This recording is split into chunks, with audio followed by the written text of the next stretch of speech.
Hey guys, welcome to this month's housing market update for Bryan-College Station, where we're going to break down exactly what's going on in this market to help investors make smart decisions with their properties.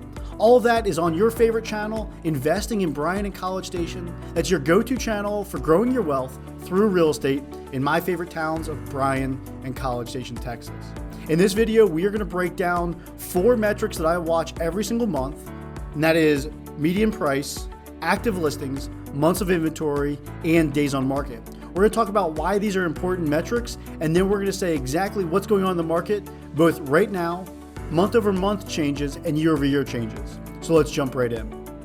We're going to start off with active listings. Active listings is going to be a good measure of the supply. So our active listings are up. In fact, we are well over 1,000 at 1,111 listings. For reference, that's up 64.4% compared to this time last year. On a month-over-month basis, so compared to April's report, we are up 10.4%. So the increase in active listings, why is that important? Well, if there's more supply and the demand hasn't changed, then generally we're going to see a softening in prices. We're going to find out if that's true here in a second. So as you watch active listings increase, you can expect that 2 things are happening. Prices are probably softening and buyers will likely have the upper hand, which takes me into my next metric, and that is actually months of inventory.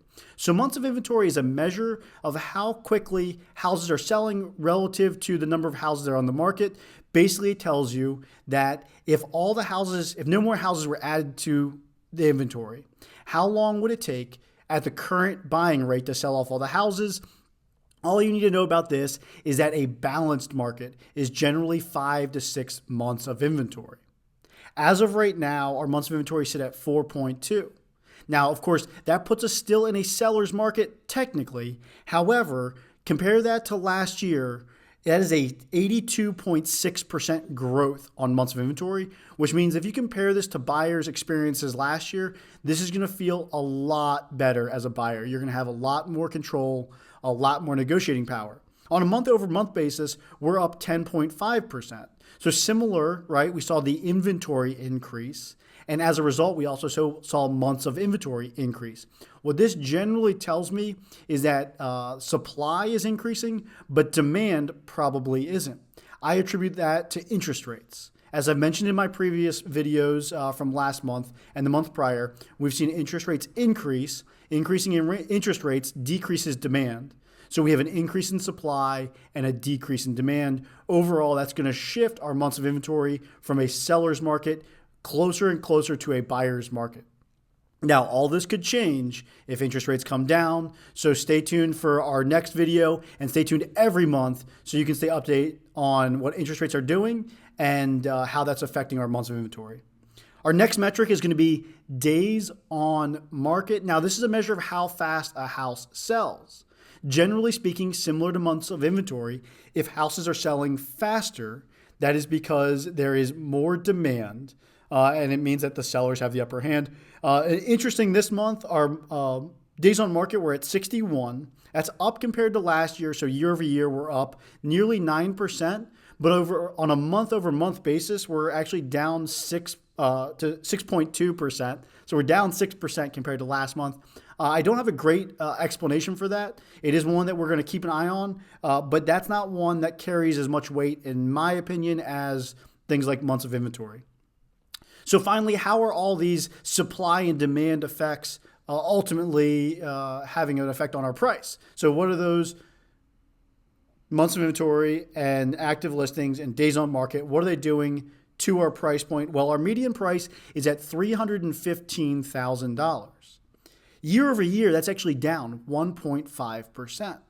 And again, that kind of makes sense, right? We said that there was a lot less inventory, a lot less active listings this time last year, and our months of inventory were a lot less. So there was out of balance relationship between supply and demand. There was a lot of demand, not enough supply, and so houses were selling at a really high price.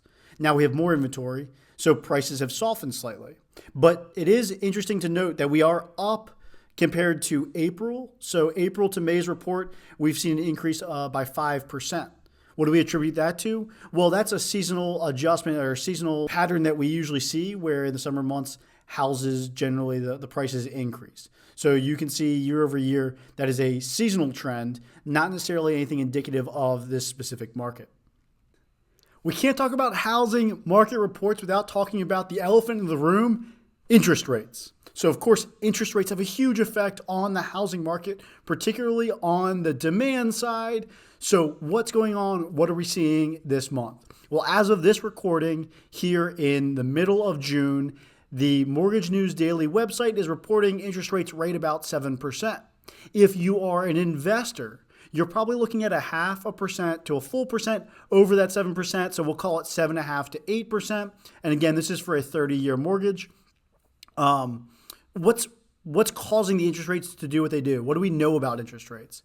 Well, we know interest rates are really volatile right now, and they are having huge reactions every single time we have an economic report come out. The big reports that it's having that reaction to are going to be things like the jobs report. That's going to tell us like our unemployment rate, or CPI. That's going to tell us our inflation rate. The reason that those are important is those are the two numbers that the Federal Reserve is most interested in. Right? They're trying to get inflation in check without completely decimating the job market.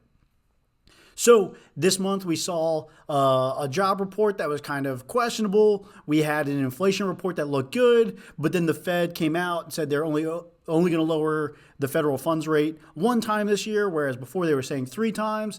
All this to say is that there is a lot of question in terms of the future.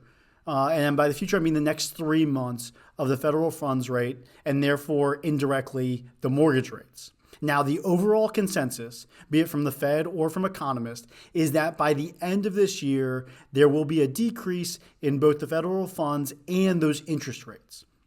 How much? To be determined. If you look at a lot of websites, a lot of the mortgage economists are saying somewhere in the mid 6s, so maybe about 0.5% decrease. But the road to that mid 6 could be pretty rocky. I wouldn't be surprised if we jump back into the mid 7s again based on a report that could come out next month. Or if a report comes out good, we could drop into the low 6s. But then rebound back up to the mid 6s. It's just really hard to tell. What I know is this, and this is my advice to buyers out there and specifically to my investors. I recommend you start building those relationships with your lenders right now. What I recommend is asking about refinancing. So if you were to buy a house today, what does it look like if you want to refinance in the future? If interest rates come down 1%, can you refinance? Now, historically, refinancing is not a cheap thing to do. The bank is going to charge you points. There's going to be processing fees. You have to pay for appraisal and everything else. The good news is there are lenders out there, like one I work with on a regular basis, that have a 5-year rate guarantee. So what does that mean? That means that if interest rates come down, you can refinance, and the bank will waive the fees, waive the points, and even cover the appraisal associated with that refinance. So your out-of-pocket goes from thousands of dollars down to just a few $100s, allowing you to save a lot of expenses as you lock in that new lower interest rate. So guys, if you're looking at the houses right now, you're seeing this report, you see the softening in the housing market, you want to start making offers, but you're nervous about interest rates, I recommend you start reaching out to lenders, see what they're providing, and then start making offers while you still can, because if interest rates come down, I bet you prices are going to go back up. Hey guys, stay tuned for more. This changes every single month, so I will see you next month on my next market update. But until then, I'll be putting out videos every single week, so be sure to like and subscribe to this channel. And until next time, you guys take it easy.